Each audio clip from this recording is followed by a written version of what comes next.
안녕하세요. 주의 날 예배를 찾아주신 모든 분들에게 진심으로 감사합니다. 오늘의 말씀과 찬송을 통해 우리의 마음에 예수님의 새 생명이 가득하기를 간절히 바랍니다. 감사합니다.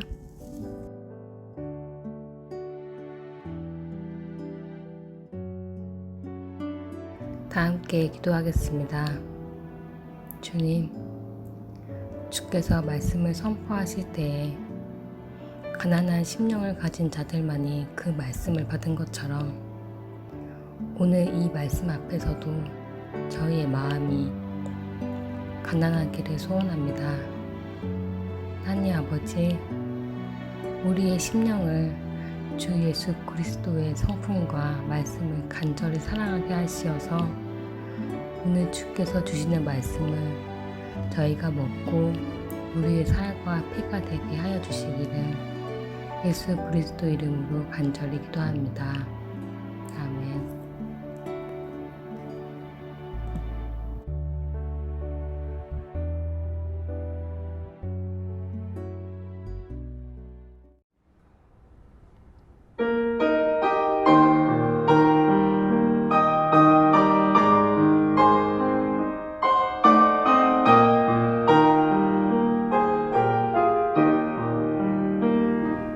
지금 저편 새 하늘에는 우리 주 예수 계시는 곳 고난은 가고 찬란한 새벽 영광의 날이 밝으리라. 해지는 저편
여러분, 우리가 사는 시대는 위기입니다.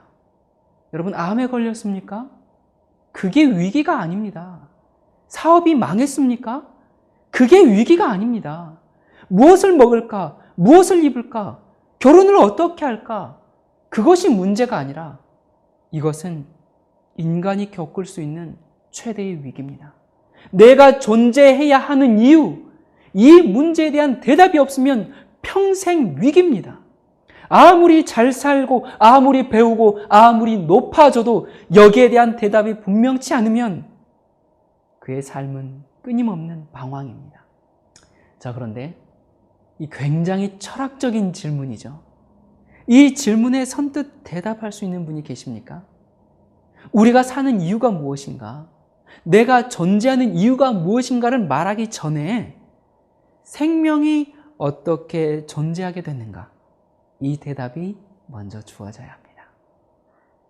여러분, 모든 생명은 사랑의 결과로 존재하게 되었습니다. 다시 말하면 사랑의 결과로 생명이 태어났습니다. 이건 사람뿐만 아니라 공중에 나는 새 한 마리도 사랑하는 일이 있었기 때문에 태어났다는 사실입니다. 사랑이 있어야 생명이 존재한다는 것은 자연의 법칙입니다. 사랑에 반응할 때 생명이 태어나는데 사랑은 혼자 반응을 못합니다. 반응할 대상이 있어야 합니다. 그 사랑에 반응하는 것이 행복입니다. 여러분, 건강이 얼마나 중요합니까? 그러나 건강하고도 행복치 못한 사람이 수없이 많습니다. 돈이 얼마나 중요합니까? 그러나 돈이 아무리 많아도 많은 사람들이 불행한 삶을 살고 있습니다. 여러분, 공부가 얼마나 중요하고 명예가 얼마나 중요합니까? 그러나 많이 공부하고 높은 지위에 있어도 행복치 못한 사람이 얼마든지 있습니다. 그러면 사람이 언제 행복합니까? 사랑에 반응할 때 행복합니다. 사랑에 반응할 때 생명이 태어나고 그 결과가 행복입니다. 그러므로 사랑이 없이는 생명이 없습니다. 여러분, 저는 진화론을 믿지 않습니다. 생명이 저절로 태어났다는 그런 진화론은 믿지 않습니다. 진화론은 생명의 원인이 되는 사랑에 대해서 단 한마디도 말할 자격이 없습니다. 저는 성경에 기록된 하나님의 창조를 믿습니다. 왜냐하면 성경은 그 생명이 존재하는 사랑에 대하여 가장 분명히 말하고 있기 때문입니다. 성경 요한일서 4장 7절에 보면 사랑하는 자들아 우리가 서로 사랑하자. 사랑은 하나님께 속한 것이니 사랑하는 자마다 하나님께로 나서 하나님을 알고 사랑하지 아니하는 자는 하나님을 알지 못하나니 이는 하나님은 사랑이십니다. 여러분, 하나님이 뭐라고요? 하나님이 사랑이시라는 것입니다. 하나님이 사랑이시기 때문에 하나님은 뭐 하실 수 있습니까? 생명을 창조하실 수 있는 것입니다. 사랑이 없으면, 사랑이 아니면 생명을 창조할 수가 없습니다. 여러분, 산다는 것은 사랑한다는 것입니다. 사랑하며 사는 것을 사람이라고 합니다. 사랑하지 않으면 사람이 아닙니다. 사랑하지 않는 사람은 죽음이 옵니다. 불행입니다. 그래서 고린도전서 13장에 사랑이 없으면 내가 아무것도 아니요. I'm nothing. 아무것도 아니라고 말했습니다. 사랑이 없으면 세상은 끝입니다. 세상은 더 이상 존재하지 않습니다. 세상은 사랑 때문에 존재합니다. 여러분, 그렇습니까? 네, 그렇습니다. 사랑이 있기 때문에 세상이 있는 것입니다. 사랑이 세상을 움직이고 유지시키는 그 원인이고 그 결과로 생명이 주어진다는 사실입니다. 이러한 하나님의 사랑이 인간들에게 어떻게 표현됐고 그 사랑에 반응한 결과는 무엇일까요?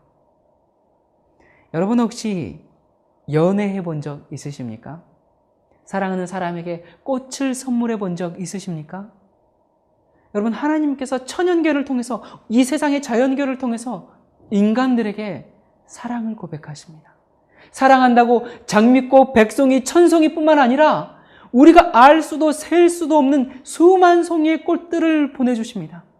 튤립, 장미, 백화, 코스모스, 거기다가 향수까지 칙칙칙칙 뿌려서 계절마다 다른 모양으로 우리에게 바치십니다. 여러분, 바닷가에 서서 저녁 노을을 보신 적 있으십니까? 황혼이 질 때 붉게 물든 노을이 마치 하나님께서 처녀가 얼굴을 붉히면서 너를 사랑해라고 고백하는 것처럼 하나님께서 그렇게 얼굴을 붉히시면서 고백하는 모습을 보신 적 있으십니까? 살랑거리는 봄바람이 내 귓볼을 스치고 간지리면서 애정 표현을 하십니다. 하나님은 로맨티스트입니다. 그런데도 인간들이 몰라줍니다. 그래서 하나님이 편지를 쓰기 시작했습니다. 연애 편지의 원조가 성경입니다. 여러분, 성경의 내용이 뭡니까? 당신을 사랑합니다. 창세기부터 요한계시록까지 사랑을 빼면 아무것도 남지 않습니다. 그렇게 편지를 보내셨는데 그래도 인간들이 몰라줍니다. 그래서 그 편지가, 그 사랑의 고백이, 그 말씀이, 그 하나님이 너무너무 인간이 그리워서 마침내 말씀이, 그 편지가 인간이 되셨습니다. 그것이 바로 요한복음 1장 14절에 말씀이 육신이 되어 우리 가운데 거하시매. 말씀만 가지고는 안 되거든요. 그래서 말씀이 사랑할 수 있는 인간이 되셨습니다. 인간과 사랑을 나눌 수 있는 육신이 되신 것입니다. 이것이 하나님이 이 땅에 오신 이유입니다. 여러분, 온전한 사랑은 같아져야 이루어질 수 있습니다. 다람쥐는 다람쥐하고 사랑하고, 참새는 참새하고, 지렁이는 지렁이하고. 여러분, 아무리 못생기고 아무리 못나도 같은 존재끼리 사랑합니다. 코끼리하고 개미하고 결혼하는 거 보셨습니까? 아니, 같은 새 중에서도 까치하고 참새하고 결혼하는 거 보셨습니까? 여러분이 반려동물들을 키우시죠. 아무리 사랑한다고 해도 고양이, 강아지와 결혼할 수 없습니다. 같은 존재끼리 사랑하는 것입니다. 사랑은 존재가 같아야지만 또 만나야 이루어질 수 있습니다. 저기 먼 외국에 사랑하는 여인이 있는데 편지만 주고받아요. 만나지도 않고 결혼도 필요 없고 또 한번 만나자고 해도 편지로 충분하다고 평생 편지만 주고받고. 물론 가능하겠지만 그 사랑이 온전한 사랑일 수 있을까요? 사랑은 만나야 이루어집니다. 만나서 서로의 눈빛을 주고받아야 합니다. 그래서 예수께서 이 땅에 오셨습니다. 하나님이 이 사람들을 너무나 사랑하시는데 인간들이 그걸 몰라줍니다. 그래서 인간이 되셨습니다. 별 볼 일 없는 그 인간들 사랑하자고 하나님이 인간이 되셨습니다. 히브리서 2장 11절에 보면 거룩하게 하시는 자와 거룩하게 함을 입은 자들이 다 하나에서 난지라. 그러므로 형제라 부르시기를 부끄러워 아니하시고. 거룩하게 하시는 자는 누구죠? 하나님이시죠. 그러면 거룩하게 함을 입은 자는 누굽니까? 우리입니다. 그런데 하나님과 우리가 뭐라고요? 형제라고요. 세상에 이럴 수가 있습니까? 세상 어디에 하나님을 형제로 삼고 있는 종교가 어디 있습니까?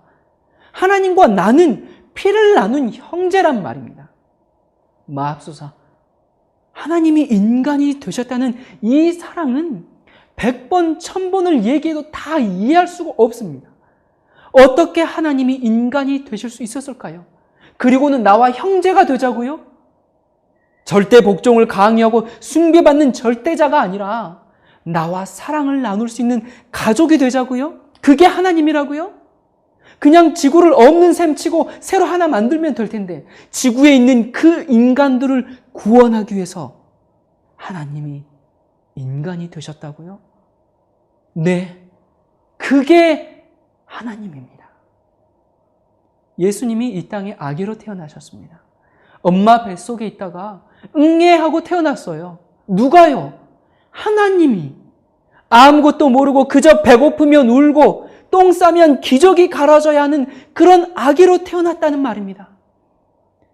응애하면서 나는 하나님이다, 내게 머리를 숙여라, 그렇게 태어난 게 아닙니다.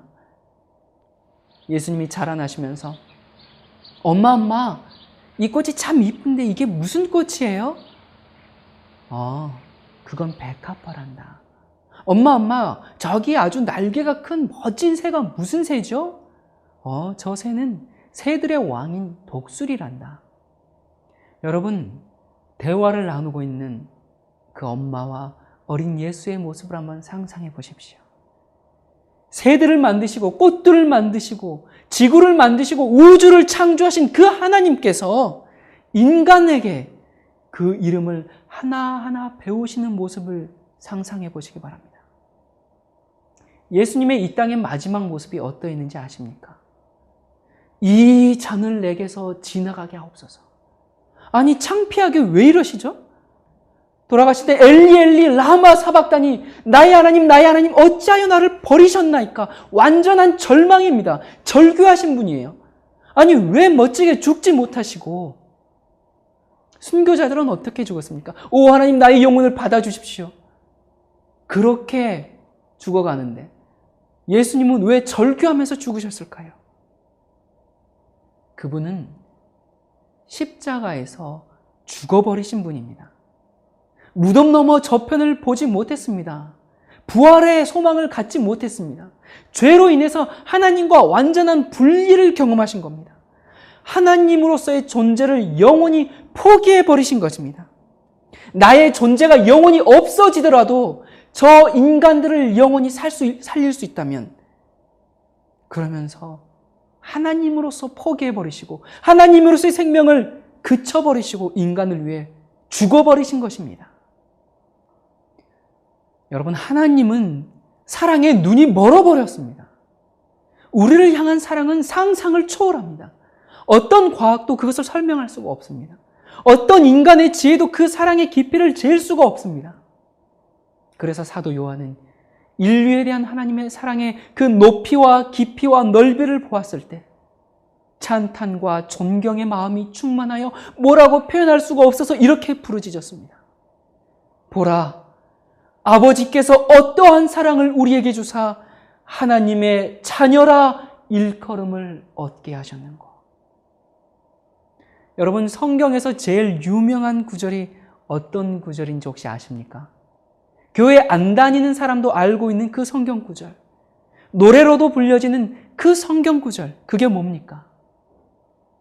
하나님이 세상을 이처럼 사랑하사 독생자를 주셨으니 이는 저를 믿는 자마다 멸망치 않고 영생을 얻게 하려 하심이니라. 여러분, 이 내용이 무엇입니까? 사랑입니다. 그냥 사랑이 아닙니다. 내가 너를 위해서 죽겠다는 사랑 고백입니다. 당신을 위해서 내 목숨을 바치겠다는 것입니다. 이는 저를 믿는 자마다 멸망치 않고 영생을 얻게 하려 하심이니라. 여러분, 여기 보면 사랑과 무엇이 연결되어 있죠? 사랑과 생명이 연결되어 있습니다. 복음이 무엇입니까? 하나님이 인간을 죽도록 사랑하신다는 얘기입니다. 정말 죽으셨다는 얘기입니다. 왜요? 우리를 영원히 살리기 위해서, 영원한 생명을 주시기 위해서 죽음보다 더 강한 사랑을 우리에게 베푸셨다는 얘기입니다. 이 사랑에 반응하면 영생이 발생합니다. 요한복음 3장 16절은 영원한 사랑의 과학입니다. 우리 한 사람 한 사람을 그렇게 사랑하셨습니다. 죽음보다 강한 사랑. 그 사랑을 주신 하나님이 그분이 지으신 인간이 범죄함으로 죽게 되었을 때 그 인간을 구원하시기 위하여 이 땅에 오셔서 죽어버리셨습니다. 하나님이 세상을 이처럼 사랑하사. 이 말씀의 의미를 깨닫지 못하면 우리 삶에 의미가 없습니다. 사람은 사랑 때문에 살기 때문에 사랑이 없으면 못 삽니다. 불행이 다른 것이 아니고 사랑을 받지 못하는 것이 불행입니다. 병든 것이 불행이 아니고 가난한 것이 불행이 아니고 사랑이 없는 것이 불행입니다. 그런데 여러분 어떻습니까? 이 사랑을 세상은 그냥 주지를 않습니다. 사랑을 받을 수 있는 자격과 조건을 갖춰야 합니다. 사랑도 거래가 되어버렸어요. 주고받는 게 되어버렸습니다. 그런데 생명을 탄생시킨 그 사랑은 정반대입니다. 여러분, 잘 사는 자녀가 있고 못 사는 자녀가 있으면 부모님의 마음이 어디로 더 기울어집니까? 건강한 자녀와 아픈 자녀가 있으면 누구에게 더 손길이 갑니까? 세상은 손해를 보면 관계가 끊어집니다. 그러나 생명을 탄생시킨 이 사랑은 더 큰 관심과 애정이 그쪽으로 가지 않습니까? 여러분, 예수님이 이 땅에 사실 때 누구를 찾아다니셨는지 아십니까? 누구에게 더 관심이 있던가요? 창녀, 가난한 사람들, 소경, 절름발이, 문둥병자, 버려진 인간들을 찾아다니시면서 사랑을 나누셨습니다. 내가 얼마나 사랑받을 만한 가치가 있는지 묻지 않으시고 나라는 존재 그 자체를 사랑하셨습니다. 혹 세상으로부터 사랑과 받지 못해서 상처받았을까 봐, 나는 외톨이야, 내 삶에 의미는 없어, 그렇게 삶을 포기한 사람들이 있을까 봐 일부러 그런 사람들만 찾아다니시면서 그들과 친구가 되시고 아낌없이 사랑을 베푸시고 함께 먹고 함께 지냈습니다. 그래서 예수님은 자기가 경건하다고 생각하는 사람들로부터 죄인들과 함께 어울려 다닌다, 불황자들과 함께 지낸다, 그렇게 비난을 받으셨습니다. 우리는 하나님의 사랑을 받을 가치와 자격이 없지만 이 버려진 인간들을 사랑하신 그 사랑 때문에 우리가 하나님의 아들이 되는 것입니다. 하나님은 우리를 대하실 때 다른 사람은 없고 나만 있는 것처럼 그렇게 나를 대하십니다. 만약에 예수님께서 십자가의 죽으심으로 단 한 사람밖에 구원하지 못한다 할지라도 예수님은 그것을 선택하셨을 것입니다. 그것이 부모의 사랑입니다. 자식을 낳은 책임을 사랑으로 지신 것입니다.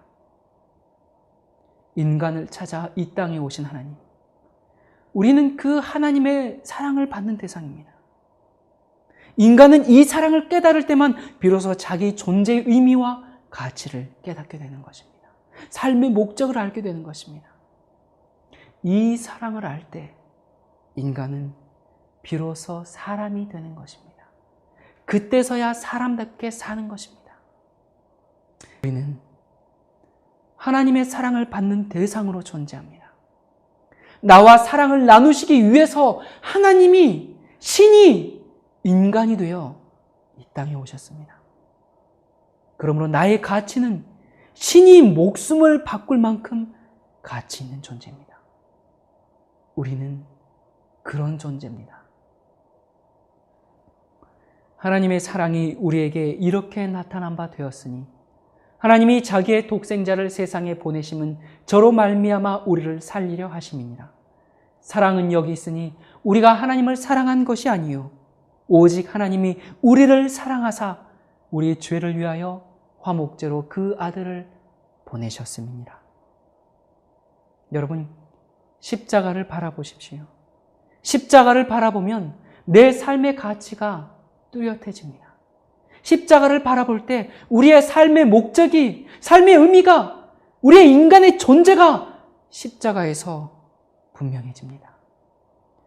우리가 죽음보다 더 강한 사랑을 받고 있다는 그 사실을 깨닫게 될 때 우리는 죽음을 두려워하지 않는 삶을 살게 됩니다. 누가 우리를 그리스도의 사랑에서 끊으리요? 환난이나 곤고나 핍박이나 기근이나 적신이나 위협이나 칼이랴. 그러나 이 모든 일에 우리를 사랑하시는 이로 말미암아 우리가 넉넉히 이기느니라. 여러분, 사랑은 모든 것을 이깁니다. 그렇습니까? 맞습니다. 사랑이 이기지 못하는 것은 아무것도 없습니다. 죽음도 이깁니다. 암이 우리를 그리스도의 사랑에서 끊을 수 있을까요?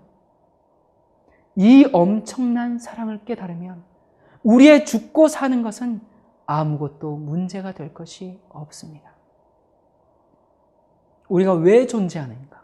우리가 왜 살아야 하는가? 우리가 왜 사는가? 오늘 우리는 대답을 찾게 되었습니다. 우리는 하나님의 사랑 때문에 존재했고 또한 무한하신 하나님의 사랑을 받는 대상으로 존재한다는 사실을 기억하시기 바랍니다. 우리 삶에 의미를 주는 것은 하나님의 사랑입니다. 우리의 영원한 생명을 위하여 죽음보다 강한 사랑이 십자가에서 베풀어졌음을 기억하시기 바랍니다. 하늘에 계신 우리 아버지, 우리의 소망이 되시고 항상 생명의 근원이 되시는 주님, 사망 아래에 있는 저희에게 주님이 가지고 계신 그 생명을 주시러 이 땅에 오셨으며 오늘날까지 저희를 위해 중보하고 계시니 감사합니다. 주님, 저희가 우리를 향해서 뿌려진 그리스도의 보혈에 대하여 마음으로 깨닫기를 원하옵니다. 하나님 아버지, 우리에게 베풀어진 그 사랑을 우리가 깨달을 때 저희의 마음은 감출 수 없는 기쁨과 다른 것으로 만족할 수 없는 그 사랑에 감격하오니 주여, 저희가 매일 그 사랑을 깨닫기를 원하옵니다. 하나님 아버지, 저희에게 살아야 하는 이유와 살아야 하는 의미를 알려주시니 감사합니다. 오늘도 주가 주신 생명으로 주님의 발자취를 따라서 생애하기를 원하오니 다시 만날 그날까지 주님, 저희를 주와 같은 마음과 주와 같은 선함으로 인도하여 주시기를 예수 그리스도 이름으로 간절히 기도합니다. 아멘.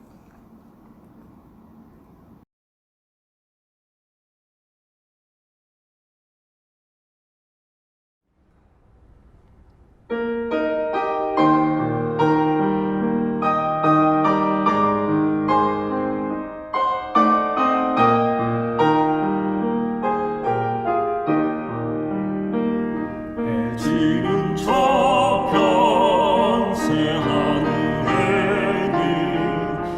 우리 주 예수 계시는 곳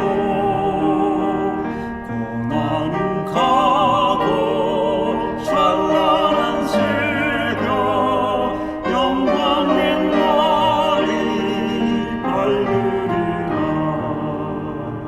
해지는 저편